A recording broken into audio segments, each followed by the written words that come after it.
Et donc le titre donc, du message de ce jour, comme je le disais tantôt, qui dites-vous que je suis? Et notre texte de base est tiré donc du livre de Matthieu, chapitre 16, verset 13 au verset 20.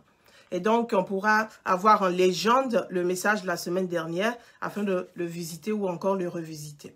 Et donc, je lis la parole de Dieu. Matthieu 16, verset 13 à 20.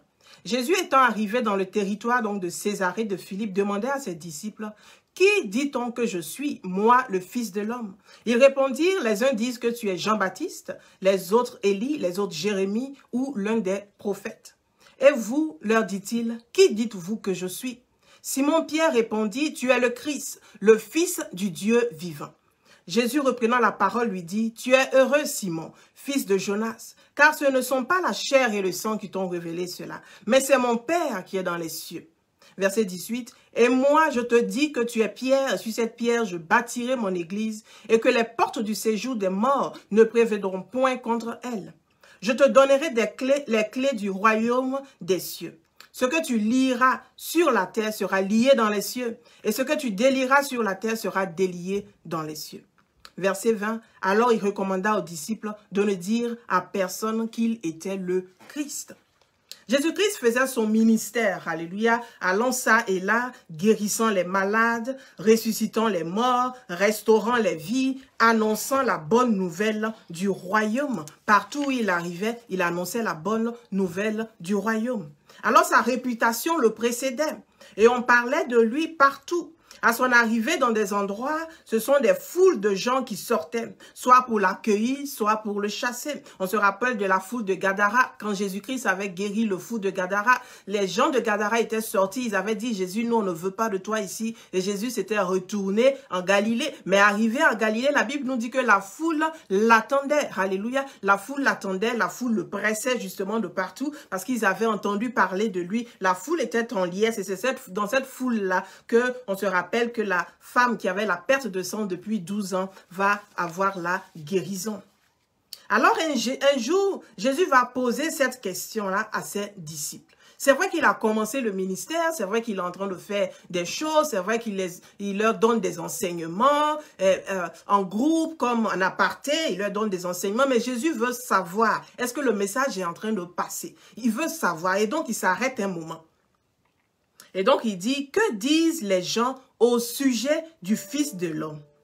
Qui est-il d'après eux? Alléluia. Et donc, il va poser cette question. Et donc, c'est vrai qu'en tant que leader, de temps en temps, en tant que, je vais dire, porteur de vision, de temps en temps, il est bon de s'arrêter et de se demander, mais est-ce que le message est en train d'être passé? Est-ce que la mission à laquelle je suis appelé, est-ce que je suis vraiment en train de passer le message que le Seigneur Jésus m'a donné? Est-ce que je suis en train de passer le message que je veux réellement passer? Et donc, c'est ce que Jésus est en train de dire. Vous êtes avec moi, vous avez passé du temps avec moi, vous avez suivi tout ce qui s'est passé, vous avez vu les morts ressuscités, les malades guéris et toutes ces choses, mais que disent les gens au sujet donc du Fils de l'homme? Qui est-il d'après eux? Comme quoi, il est important donc de s'arrêter, comme je disais tantôt, et de se poser la question. Si tout le monde est sur la même page, on a besoin de savoir, dans cette entreprise, dans ce ministère, dans cette famille, est-ce que tout le monde est sur la même page? Alors le Fils de l'homme demande à ses disciples, que disent les gens, ceux qui sont là dehors? Donc ceux qui ne sont pas dans mon intimité, qu'est-ce qu'ils disent? Ceux qui me voient de loin, qu'est-ce qu'ils disent? Et donc, les disciples vont répondre au verset 14 de Matthieu 16. Ils répondirent, pour les uns, c'est Jean-Baptiste. Effectivement, on peut comprendre comment les gens peuvent voir Jésus en tant que Jean-Baptiste. Parce que Jésus-Christ allait partout, il annonçait donc la bonne nouvelle, la nouvelle de la repentance. Dans le ministère de Jésus, c'était le ministère donc de la repentance. Il était en train de prêcher partout, de demander aux gens donc de revenir à Dieu, de revenir donc à la saine doctrine. Et donc on pouvait comprendre comment les gens vont le percevoir comme Jean-Baptiste. Parce que Jean-Baptiste avait le même message de la repentance. Repentez-vous car le royaume des cieux est proche. Et donc, il incitait Jésus, j'allais dire, les enfants de Dieu à revenir donc de leur rébellion, à se repentir et à donner leur vie véritablement à Dieu. Mais plus que Jean-Baptiste, Jésus est celui qui accorde la rédemption. Et donc, la perception que Jésus-Christ est Jean-Baptiste, elle n'est pas totalement fausse, mais elle n'est pas vraie non plus. Parce que Jésus-Christ est plus que Jean-Baptiste. Il ne fait pas que annoncer la repentance. Lui-même est la repentance. Lui-même est le sujet de la repentance. C'est celui par qui la repentance va rentrer dans le monde. Alléluia.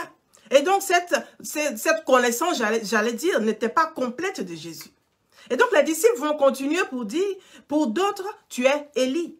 Et pour d'autres encore, tu es Jérémie ou un autre prophète. Mais au-delà donc de Jésus, au-delà de cela, Jésus lui-même est Dieu. Et donc, au-delà du fait qu'il était prophète, il était lui-même Dieu. Alléluia. Il ne parlait pas seulement de la part de Dieu, lui-même était Dieu. Ou du moins, lui-même est Dieu. Ésaïe 9, le verset 6 nous dit ceci. « Car un enfant nous est né, un fils nous est donné, et la domination reposera sur son épaule. On l'appellera admirable conseiller, Dieu puissant, Père éternel, Prince de la paix. » Et donc Jésus est le Dieu puissant. Alléluia. Le Dieu puissant, le Père éternel, le Prince de la paix. Donc, au-delà du fait qu'on peut le percevoir en tant que prophète, en tant que Élie qui s'est réincarné, ou en tant que Jérémie, il était lui-même Dieu, Père éternel, Prince de la paix. Et donc, ce sont ceux qui sont dehors, alléluia, ou ceux encore qui sont dans les parvis, qui ne sont pas dans l'intimité de Christ, qui ne sont pas près de Christ, qui vont le percevoir comme étant un prophète, un simple prophète, ou encore un autre de ses prophètes. Alors le Seigneur va dire à ses disciples, c'est vrai que les gens du dehors pensent de telles choses. Ils pensent que je suis Jean-Baptiste, ils pensent que je suis Jérémie, ils pensent que je suis Élie, ils pensent que je suis un autre prophète. Mais vous avec qui je suis tout le temps, vous qui êtes dans mon intimité, vous qui partagez tout avec moi, Jésus leur demanda, qui dites-vous que je suis? Alléluia. Vous avec qui je partage tout. Vous me voyez tous les jours. Alléluia. Vous avec qui je partage des secrets. Vous qui êtes dans mon intimité. Vous qui passez donc le temps avec moi. Qui dites-vous que je suis? Et c'est cette question-là que nous allons nous poser cet après-midi. Alléluia. Nous qui disons que nous sommes chrétiens. Nous qui disons que nous allons à l'église. Nous qui disons que nous sommes de Christ. Nous revendiquons notre droit en tant qu'enfants de Dieu. Alléluia. Jésus-Christ nous pose la question cet après-midi. Qui dites-vous que je suis? Et donc cette question nous est adressée aussi cet après-midi. Mon frère, ma sœur, qui est le Fils de l'homme pour toi? Qui est Jésus-Christ pour toi? Qui est ce Jésus? Toi qui te réclames donc un disciple, tu te réclames disciple de Jésus. Toi qui es tout le temps à suivre ses messages, à écouter ses enseignements, à le prier. Qui est Jésus pour toi? Et Simon donc va répondre et dire ceci. Dans Matthieu 16 au verset 16. Tu es le Messie, le Fils du Dieu vivant. Tu es le Christ. Simon avait passé le test. Alléluia. Parce qu'il a reconnu que Jésus était le Messie. Il a reconnu qu'il était le Christ. Donc Simon qui était avec lui va comprendre qu'en fait, ce n'est pas un simple prophète, ce n'est pas juste Jean-Baptiste, ce n'est pas un simple évangéliste. Non, il est le Messie, il est le Christ. Alléluia. Le Messie, donc du verbe maka, en hébreu qui signifie frotter, poser la main, donc oindre. Et donc, Simon a compris que Jésus-Christ était le oint de Dieu. Le oint, alléluia. Mais à la différence des rois, par exemple, qui avaient été oints, alléluia, dans l'Ancien Testament, on parle du roi Saül qui avait été oint par le prophète Samuel. On le voit dans 1 Samuel 9, verset 16. Il reçoit donc l'instruction. Et dans 1 Samuel 10, verset 1, la Bible nous dit que Samuel prit le flacon donc d'huile qu'il avait emporté et il répandit donc le contenu sur la tête de Saül. Et donc, c'est différent parce que là, c'est Samuel qui, en tant qu'être humain, en tant que prophète de Dieu, Dieu va lui donner une instruction pour lui dire, Samuel va oindre Saül en tant que roi. Et donc, c'est la même chose qui s'est passé avec David. Va le oindre en tant que roi pour délivrer donc mon peuple des Philistins. Et donc, l'onction qui était venue sur sa vie pour être roi, ça avait un but. Et donc, l'onction donc de Dieu vient sur nos vies pour un but. Alléluia. Mais cette onction-là dont on parle, dont Simon-Pierre parlait, quand il a dit que tu es le Messie, quand il a dit tu es le Christ, quand il a dit tu es le Fils du Dieu vivant, il est en train de dire tu es oint. Alléluia. Tu es oint. Tu es loin de Dieu.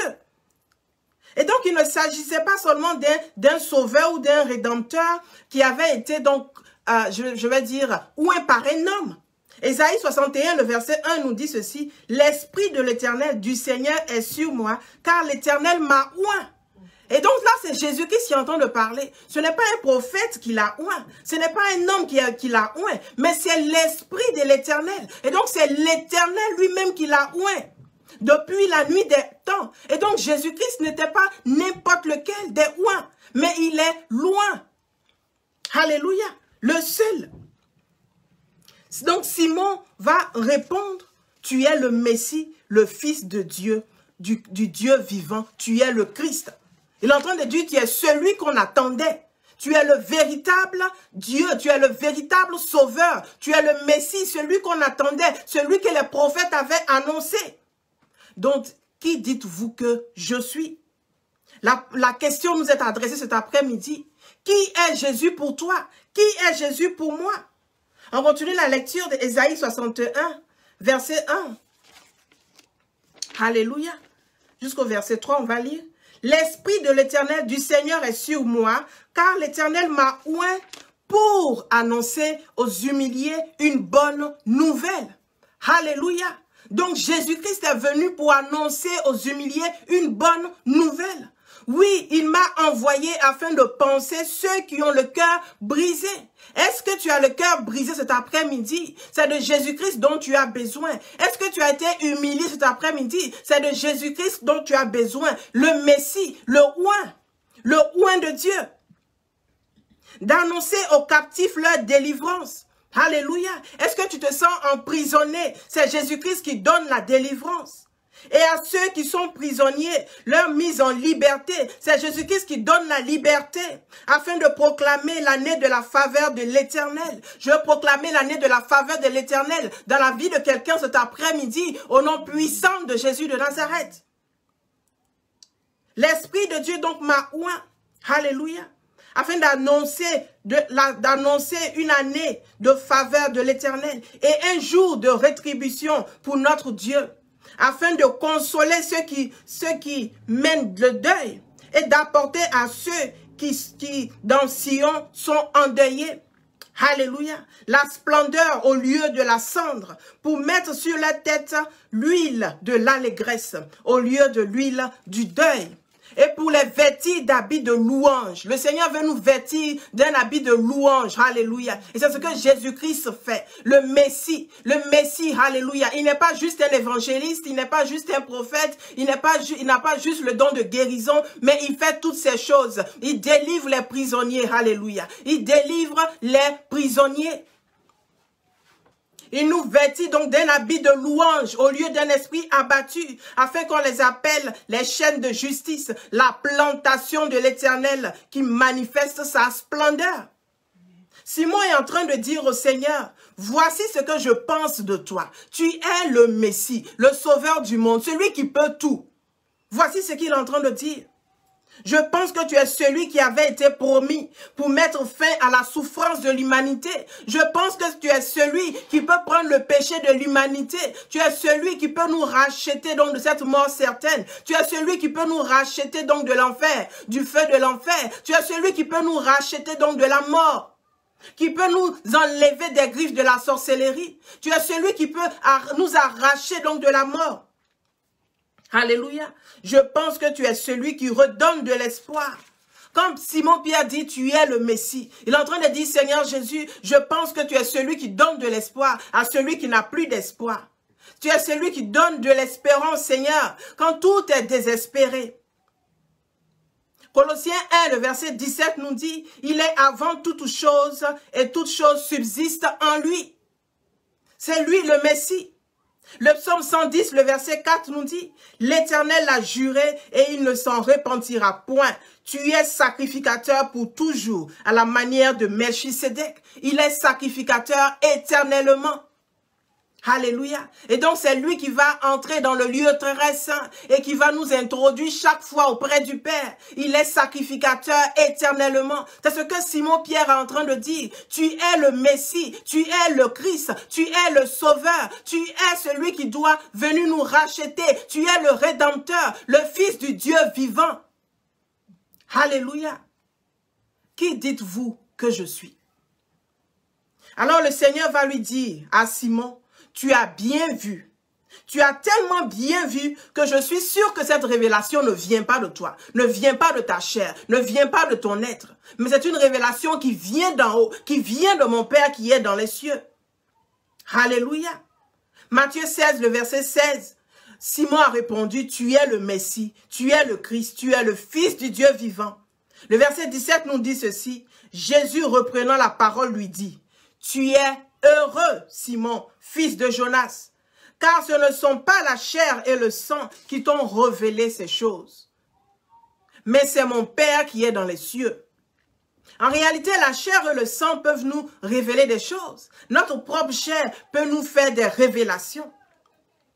Quand les autres disent, par exemple, que c'est un prophète, c'est Élie, c'est Jean-Baptiste, c'est Jérémie, ils n'ont fait que la lecture de la situation. Ils ont vu Jésus-Christ annoncer la repentance, ils ont vu Jésus-Christ annoncer des choses dans le futur, ils se sont dit, mais il connaît même le passé et toutes ces choses, il a prophétisé, ça doit être un prophète. Et donc, eux, ils font une lecture naturelle de ce qui se passe. Ils font une lecture naturelle de la vie de Jésus. Une lecture naturelle de ce que Jésus a fait jusque-là. Et ils arrivent à la conclusion que ça doit être Jean-Baptiste. Ils arrivent à la conclusion que c'est encore peut-être un autre prophète. Mais Simon-Pierre, qui est dans la révélation divine, qui est un homme spirituel, car c'est l'homme spirituel qui juge de tout, il va juger et comprendre. Il va recevoir l'information du ciel pour dire que celui qui est en face de toi, ce n'est pas juste un prophète, ce n'est pas juste un évangéliste, ce n'est pas quelqu'un juste qui a le don de guérison, mais c'est lui le Messie, c'est lui le Christ, c'est lui qui peut te racheter. Et Jésus-Christ va dire, tu es heureux, Simon. Tu es heureux, fils de Jonas. Alléluia. Jésus va dire à Simon, tu es heureux. Qu'est-ce qu'il est en train de dire? Il est en train de lui dire, tu es en paix. Il est en train de lui dire, tu es équilibré. Il est en train de lui dire, tu es à l'aise, tu es aisé, tu es fortuné, tu as de la chance, tu es content, tu es exaucé. Alléluia. Pour toutes ces choses, tu es guéri, Simon. Parce que tu as eu la révélation. Tu es heureux, Simon, fils de Jonas. Pourquoi? Parce que tu as eu la bonne révélation. Tu as eu la bonne information. En effet, je suis le Messie. En effet, je suis le Christ. Alléluia. Qui dites-vous que je suis? Qui est Jésus pour toi? Qui est Jésus pour moi? Alléluia. Tu ne t'es pas limité. Jésus-Christ est en train de dire à Simon, tu ne t'es pas limité à une révélation charnelle. Mais tu es allé au-delà. Alléluia. Et Dieu lui-même t'a révélé qui j'étais. Alors tu es heureux. Je veux prier pour quelqu'un cet après-midi. La Bible dit que vous connaîtrez la vérité et la vérité vous affranchira. Si jusque-là, Jésus-Christ n'était qu'un prophète pour toi, si jusque-là, Jésus-Christ n'était qu'un évangéliste pour toi, quelqu'un juste qui annonce la parole, je veux prier pour quelqu'un afin que les écailles tombent de tes yeux et que tu réalises qu'il est le Messie, le sauveur du monde, celui qui devait venir te tirer d'affaire, celui qui devait venir pour te donner la vie éternelle, celui-là même par qui tu dois être sauvé. Non seulement toi, mais toute ta maison. Non seulement ta maison, mais toute ta famille. Non seulement ta famille, mais ta communauté. Celui qu'on attendait, le Messie, le Fils du Dieu vivant. Celui que Dieu a envoyé pour racheter le monde. Alléluia. Que Dieu lui-même se révèle à toi cet après-midi. Que Dieu lui-même se révèle à toi. afin que tu sois affranchi pour toujours, au nom de Jésus-Christ. Simon, fils de Jonas, tu es heureux. Tu es heureux parce que tu sais qui je suis. Alléluia. Et donc souvent nous sommes malheureux. Nous sommes malheureux parce que nous ne savons pas qui est Jésus. Alléluia. Nous l'avons rencontré peut-être. Nous avons entendu des enseignements peut-être. Il nous a même parlé peut-être. Mais nous sommes malheureux. Pourquoi? Parce que nous ne savons pas qui il est. Qui dites-vous que je suis? Il va dire à Simon, parce que tu as la bonne révélation. Parce que tu sais qui je suis. Simon, tu es heureux. Tu es heureux. Oh Seigneur, révèle-toi à nous. Et cela doit être notre prière. Révèle-toi à moi, Seigneur. Révèle-toi à moi, Seigneur. Car la Bible dit que vous connaîtrez la vérité et la vérité vous affranchira. C'est la vérité de Christ qui nous affranchit. C'est la vérité qui nous affranchit. La vérité de la parole de Dieu qui nous affranchit. Qui nous enlève des chaînes. Tu es heureux, Simon, fils de Jonas. Parce que tu connais la vérité. Parce que tu sais qui je suis. Que quelqu'un dise ce jour, Seigneur, révèle-toi à moi. Seigneur, révèle-toi à moi. Laisse-moi te voir. Laisse-moi te découvrir. Laisse-moi savoir qui tu es réellement. Comme Simon a eu la révélation. Jésus a dit, ce n'est ni la chair et le sang qui t'ont dit ces choses-là. Seigneur, je veux aller au-delà de ma connaissance. Cette connaissance, je veux dire, qui est de la tête, qui est physique, qui est naturelle. Alléluia. Je veux aller au-delà de ce que j'ai lu. Mais je veux avoir une connaissance réelle de toi. Une connaissance qui a été révélée par Dieu. Seigneur, révèle-toi à moi. Moïse pouvait dire, je veux voir ta gloire. Je veux voir ta gloire. Seigneur, je veux plus que ça. Je veux voir ta gloire. Alléluia. Il avait déjà vu le buisson ardent, mais il voulait plus. Il voulait plus. Alléluia. Il voulait plus. Il voulait Dieu lui-même. Il dit, Seigneur, je veux te voir. Je veux te voir. Je veux te voir. Que cela soit notre prière. Que je veux te voir. Révèle-toi à moi, Seigneur. Je veux te voir tel que tu es. Je veux te voir plus que ce que je sais maintenant. Laisse-moi te voir. Révèle-toi à moi, Seigneur. Enlève le voile sur ton identité.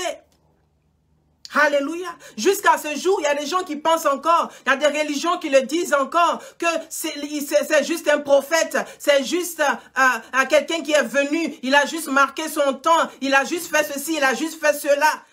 Alléluia. Ils ne le connaissent pas.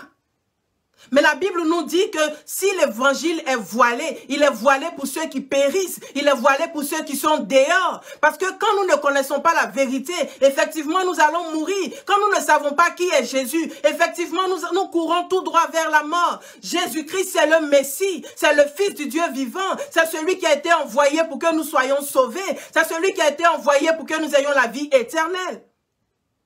Tu es heureux, Simon, parce que tu connais cette vérité. Alors je vais nous demander, et vous, et nous, alléluia. Jésus demande cet après-midi, qui dites-vous que je suis?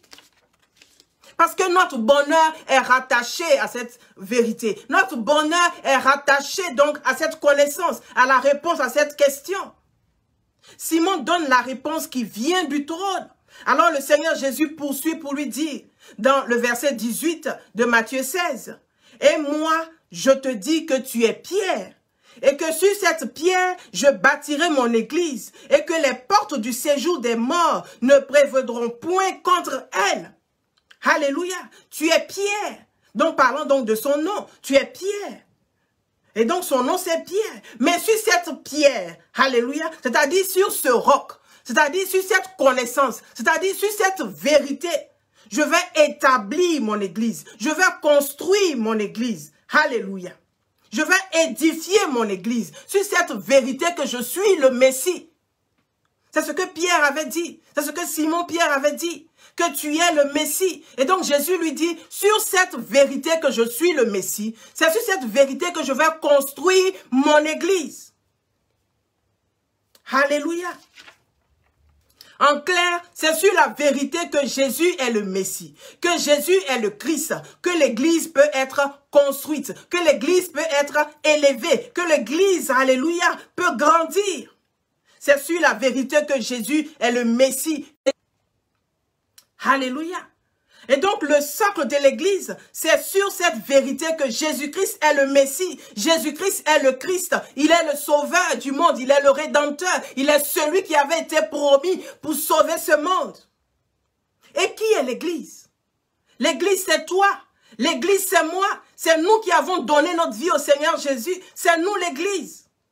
Et donc, si notre vie doit être construite, si nous devons être édifiés, si nous devons aller de victoire en victoire, d'exploit en exploit, avoir de nouveaux territoires tous les jours, nous devons être assis sur quoi? Sur la vérité que Jésus-Christ est le Messie, sur la vérité que Jésus-Christ n'est pas juste un prophète. De temps en temps, il apparaît dans notre vie pour nous donner des révélations, pour nous donner des paroles. De temps en temps, il nous guérit donc de différents maux. De temps en temps, donc, il guérit nos enfants. De temps en temps, il nous envoie, il nous avertit sur différentes choses. Mais nous devons comprendre la totalité de sa personne. Nous devons comprendre la totalité de son identité. Il est le Messie. Il est le Messie. Et toute chose subsiste par lui. En lui se trouve toute chose. Et donc c'est ainsi que notre vie sera édifiée. C'est ainsi que notre vie sera construite.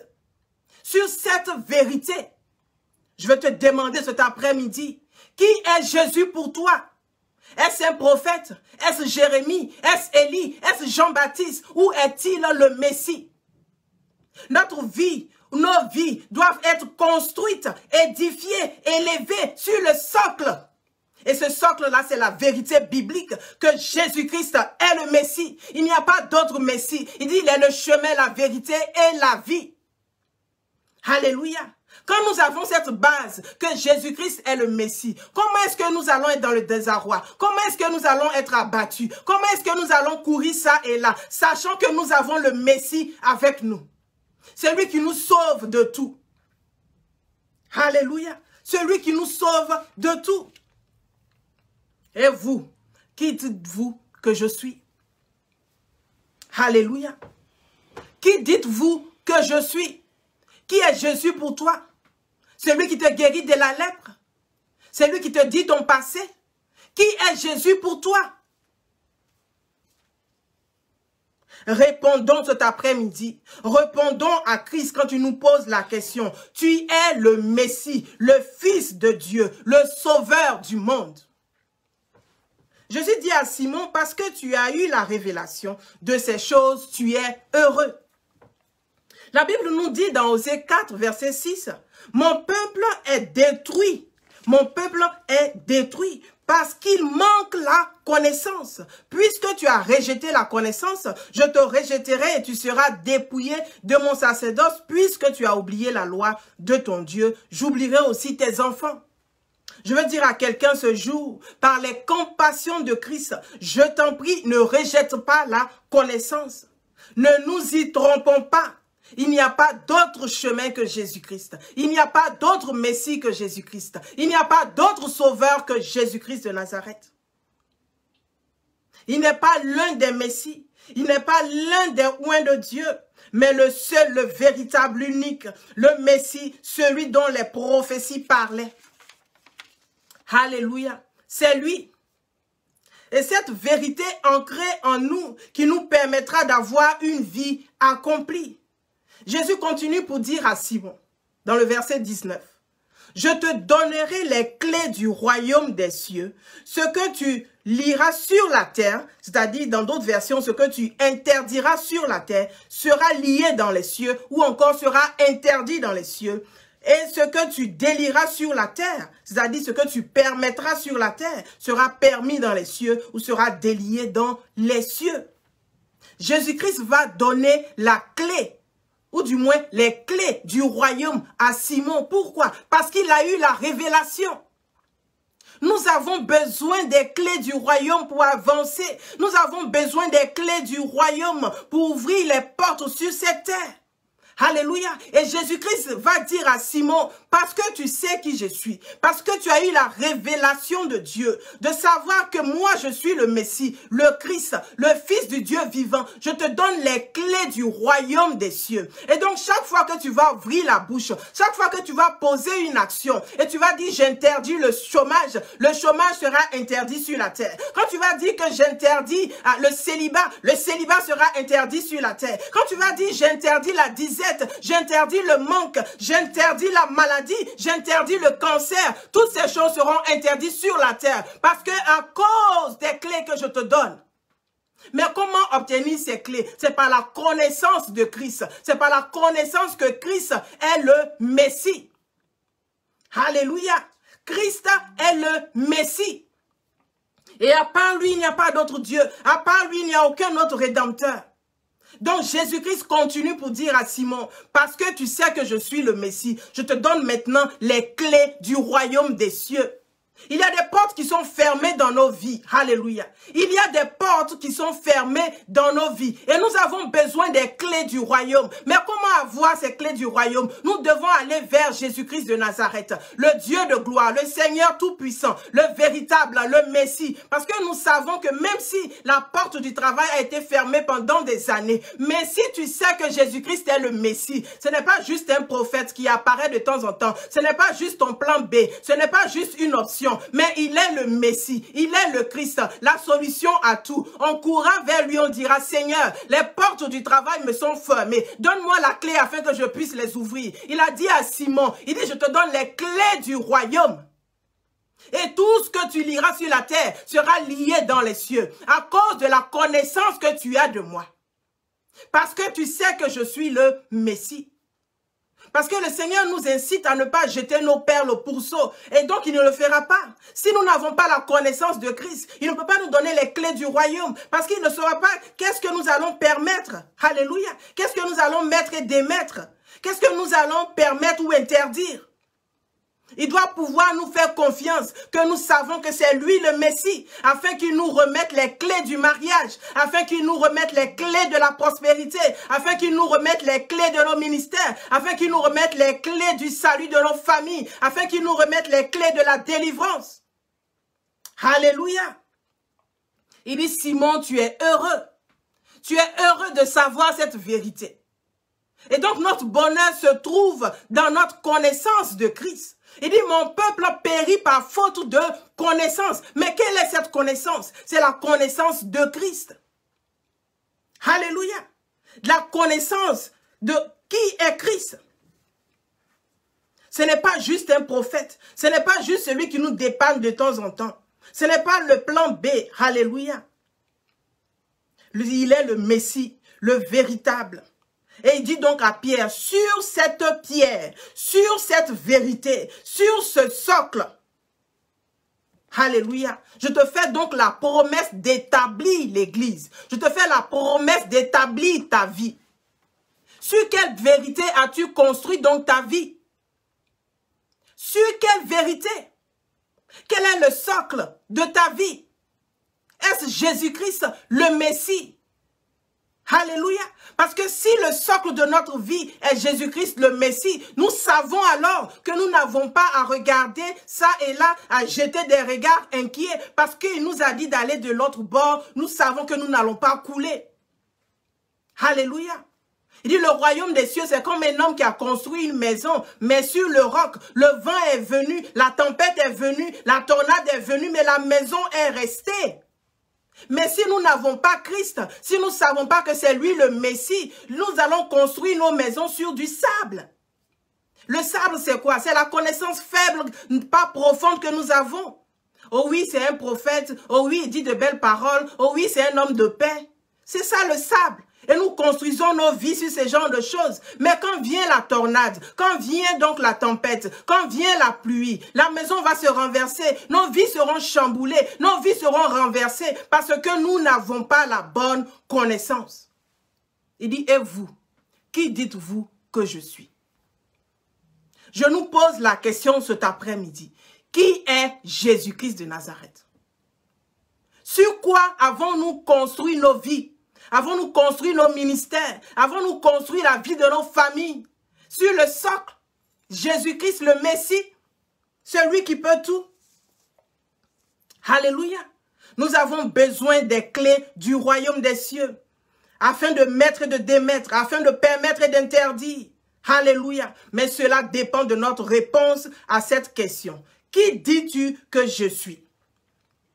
Alléluia. Nous avons besoin de répondre, alléluia, à cette question. afin d'avoir une vie accomplie. Jésus n'est pas en train de dire que la tempête ne viendra pas. Il n'est pas en train de dire qu'il n'y aura pas l'ouragan. Il n'est pas en train de dire qu'il n'y aura pas la pluie. Mais il dit la maison sera construite de sorte que même quand toutes ces attaques vont venir, même quand tous ces challenges vont venir, même quand nous allons traverser le désert, nous n'allons pas chambouler parce que nous sommes sur le roc. Alléluia. Il dit Simon-Pierre, sur ce roc, je bâtirai mon église. Sur cette révélation, sur cette vérité que je suis le Messie, je vais élever mon église. Alléluia. C'est ce que le Seigneur est en train de nous dire cet après-midi. Nous voulons qu'il nous élève. Nous voulons qu'il bâtisse nos vies. Nous voulons qu'il bâtisse nos ministères. Mais quel est le socle sur lequel il doit construire? C'est Jésus qui bâtit son église. Alléluia. C'est Jésus qui bâtit nos vies. C'est lui le bâtisseur de nos vies. Mais quel est le fondement? Sur quelle base doit-il bâtir nos vies? Sur quelle base doit-il édifier nos vies? Sur quelle base doit-il élever nos vies? Alléluia. Alléluia. Notre victoire dépend étroitement de la connaissance que nous avons de qui est Jésus-Christ de Nazareth. Alléluia. Notre victoire dans les épreuves, notre victoire dans les attaques dépend de notre réponse à cette question. Qui dis-tu que je suis? Qui dites-vous que je suis? Alléluia. Nous avons besoin des clés du royaume, mais nous devons aller au Messie afin qu'il nous les donne. Alléluia. Afin qu'il nous les donne. Satan viendra. La mort viendra, la maladie viendra, les attaques viendront. Mais si nous sommes assis sur le socle, si nous sommes sur cette vérité que c'est Jésus-Christ qui est le Messie et que nous avons choisi la bonne part. Il pouvait dire de Marie, elle a choisi la bonne part et cette part-là ne lui sera jamais arrachée. Choisissons la bonne part, que c'est Jésus-Christ qui est le Messie, c'est lui le véritable Dieu. Il n'y a pas d'autre chemin pour aller vers le Père que Jésus-Christ. Et donc, il dit, Simon, tu es heureux. Si tu sais ces choses, tu es heureux. Alléluia. Nous allons passer un petit moment donc dans la prière. Et nous allons demander à Dieu, Seigneur, révèle-toi à nous. À nouveau, encore une fois. Je veux te voir. Révèle-toi à moi, Seigneur. Je veux savoir qui tu es véritablement. Je t'ai limité dans ma vie, Seigneur. Je t'ai limité, Seigneur Dieu. J'ai cru que tu étais juste un prophète. J'ai cru que tu étais juste un évangéliste. J'ai cru que tu avais juste la parole de paix. J'ai cru, Seigneur Dieu, que tu pouvais juste t'occuper de mes enfants. Je t'ai donné, Seigneur Dieu, des départements de ma vie et j'ai gardé d'autres. Parce que je ne savais pas que tu étais le Messie, celui qui pouvait me guérir de tout. Prions. Alléluia. Alléluia. Seigneur, nous voulons cet après-midi te demander pardon, Seigneur Dieu. Te demander pardon parce que nous t'avons invité dans nos vies, mais nous t'avons laissé, Seigneur Dieu, juste au salon, dans la salle de séjour, Seigneur. Nous t'avons pas fait entrer dans tous les départements de nos vies. Nous t'avons limité, Seigneur, parce que pour nous, tu n'es qu'un prophète. Pour nous, c'est Élie qui est revenu. Pour nous, tu es Jean-Baptiste. Pour nous, tu nous enseignes seulement la repentance éternelle. Nous voulons te demander pardon, Seigneur. Et nous voulons prier cet après-midi que tu te révèles encore à nous. Que tu te révèles, Seigneur. Seigneur, montre-moi une nouvelle face de toi. Montre-moi une nouvelle facette de toi, Éternel des armées. Ce que je ne savais pas de toi, laisse-moi te voir, Seigneur. Comme tu l'as fait pour Moïse quand il a crié. Je veux voir ta gloire. Je veux voir ta gloire. La Bible dit que tu l'as caché dans le rocher. Le rocher, c'est Jésus-Christ. Caché dans le rocher, Seigneur Dieu, cet après-midi. Nous voulons te voir. Nous voulons voir ta gloire. Tel que tu es, Seigneur Dieu. Nous voulons te voir. Tel que tu es, Seigneur. Ne cache rien, Éternel des armées. Ne nous cache pas ta face, Seigneur. Ne nous cache pas ton visage, Seigneur. Ne nous cache pas ta gloire, Seigneur. Car nous voulons te connaître. Nous voulons savoir qui tu es véritablement. Car nous t'avons limité dans nos vies. On a pensé que tu es celui qui donne un mari, Seigneur. Mais on n'a pas cru que tu donnes aussi les enfants. On a pensé que tu es celui qui donne les enfants. Mais on n'a pas cru aussi que tu es celui qui les éduque. C'est celui qui les élève. C'est celui qui fait qu'ils rentrent dans leur destinée. Alléluia. On n'a pas pensé que c'est toi qui gardes leur vie, Seigneur Dieu. On a pensé, Seigneur Dieu, que tu donnes seulement le travail. On n'a pas pensé que, Père, c'est toi qui donnes aussi la promotion. C'est toi qui donnes aussi l'élévation. Nous t'avons limité, nous te demandons pardon, Seigneur. Nous te demandons pardon, Éternel. Viens nous restaurer, Seigneur Dieu, dans la vérité biblique. Viens nous restaurer, Seigneur Dieu, sur le fait que tu es le Messie. Tu es le Christ, le Fils du Dieu vivant. Alléluia. Le Seigneur peut dire qu'aux hommes, cela peut sembler impossible. Mais à Dieu, rien n'est impossible. Il n'y a pas une seule chose qui est impossible à Dieu. Il n'y en a pas une seule. Il n'y en a pas une seule. À Dieu, rien n'est impossible. C'est lui qui a créé toutes choses. C'est lui qui a créé le ciel et la terre. C'est lui qui a créé tout ce que ce monde renferme. C'est lui qui donne la vie à toutes choses. Il est l'alpha, l'oméga. Il connaît même la fin avant le commencement. Alléluia. Et toutes choses subsistent par lui. Et donc, si tu es là ce jour, si tu es là cet après-midi, si tu es en train d'écouter ce message et tu te rends compte que tu n'as pas encore donné ton cœur au Seigneur Jésus, que tu n'as pas encore donné ta vie du tout au Seigneur Jésus, que tu ne l'as jamais rencontré. Alléluia. Nous allons prier. Car la Bible nous dit dans Apocalypse 3, le verset 20, il dit, voici, je me tiens à la porte et je frappe. Le Seigneur est en train de frapper à la porte de quelqu'un, à la porte du cœur de quelqu'un, j'allais dire cet après-midi. Le Seigneur frappe, alléluia. Il frappe, il veut entrer, il veut avoir une relation avec toi, il veut se révéler à toi. Il dit, si quelqu'un entend ma voix et ouvre la porte, j'entrerai chez lui, je soupirai avec lui et lui avec moi. Le Seigneur veut partager un repas avec toi. Pas n'importe lequel, mais le repas de la vie avec toi. Alléluia. Le repas du bonheur avec toi. Pas le repas des pleurs, pas le repas de la maladie, non, mais le repas de la bonne santé. Le repas de l'accomplissement. Alléluia. Et non du non-accomplissement, pas le repas du retard. Mais il veut accomplir avec toi de grandes choses. Il se tient à la porte de ton cœur et il frappe. Je te prie par les compassions de Christ, ne ferme pas ton cœur cet après-midi. Et répète donc après moi. Seigneur Jésus, je te demande pardon. Pardon. Alléluia. Parce que je ne te connaissais pas. J'ai vécu ma vie sans toi. Mais en ce jour, alléluia, je t'ouvre mon cœur. Viens dans ma vie. Viens souper avec moi. Viens me révéler qui tu es véritablement. Et que je sois à jamais transformé. Et que je sois à jamais délivré. Alléluia. Merci Seigneur au nom de Jésus. Amen. Alléluia. Si tu as fait cette prière, je prie à mon tour que la lumière de Christ ne te quitte jamais. Alléluia. Que tu ne chancelles jamais. Alléluia. Qu'il dresse devant toi une table. Qu'il dresse devant toi une table. Et que tu aies tout ce dont tu as besoin. Tout ce dont tu as besoin. Tout ce que tu recherches. Et qu'il te délivre de tout ce qui te retenait captif. Qu'il te délivre de tout ce qui te retenait captive au nom de Jésus-Christ de Nazareth. Je veux prier pour quelqu'un qui est dans la drogue. Quelqu'un qui vit dans les chaînes de la drogue. Je prie dans le nom puissant de Jésus de Nazareth. La miséricorde de Dieu est disponible ce soir pour toi.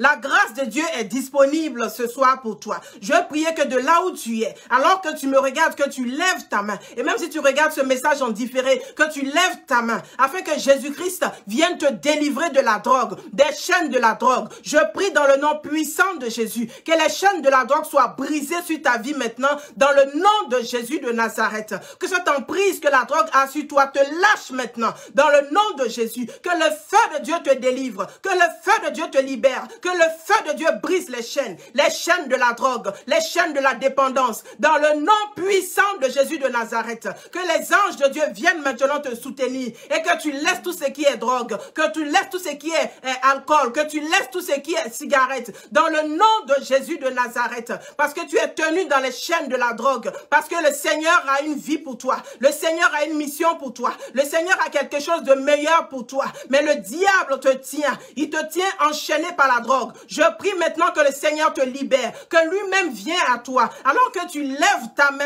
comme c'est pour dire Seigneur délivre-moi, comme pour dire Seigneur déchaîne-moi, comme pour dire Seigneur aide-moi. Je prie dans le nom de Jésus de Nazareth, je prie dans le nom de Jésus de Nazareth, que tu sois délivré maintenant, que tu sois délivré maintenant de la drogue, dans le nom de Jésus, au nom de Jésus-Christ de Nazareth. Alléluia. Je veux aussi t'inviter, je veux nous inviter donc à nous contacter sur la page du ministère Jesus the Water of Life Ministry JWL sur Facebook ou sur ma page personnelle Pasteur Amandine Dapri Yao. Alléluia. Vous pouvez nous contacter et nous pourrons donc vous accompagner dans cette nouvelle aventure, dans cette aventure donc pour le Seigneur, cette aventure donc pour le salut. Soyez bénis et à la prochaine.